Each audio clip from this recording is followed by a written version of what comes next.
नमस्कार बंधुरा एसएस दास किचेने आमी सुमिता आज निये एसेछि नतून एकटा रेसिपि। आज निये एसेछि तेतुलेर शरबत।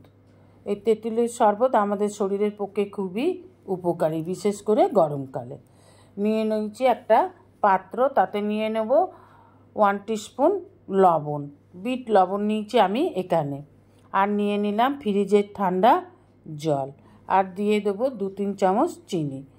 চিনিটা আপনারা আপনাদের পছন্দ মতোই দেবেন। আর নিয়ে নিলাম তেঁতুলের সস।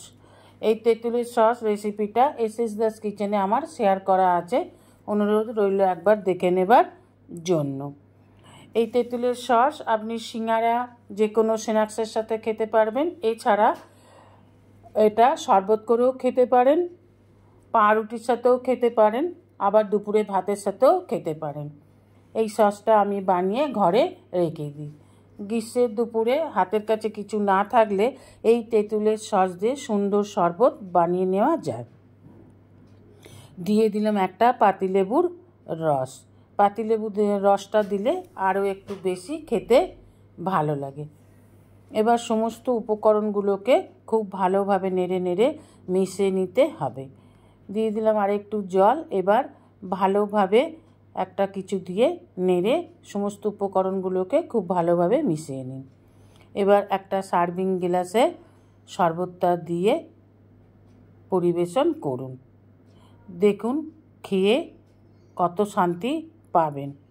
এই শরবত খেলে পেটের রোগ কমে যায়, কোষ্ঠকাঠিন্য দূর হয়, সুগার কমে, কোলেস্ট্রল কমে যায়, শরীরে খোস প্যাঁচড়া হয় না, আমার শরীর খুব শান্ত রাখে। এইভাবে শরবত করে খেয়ে দেখার অনুরোধ রইল।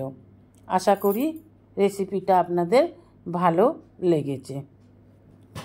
রেসিপিটা ভালো লাগলে অবশ্যই একটা লাইক, কমেন্ট, সাবস্ক্রাইব করার অনুরোধ রইল।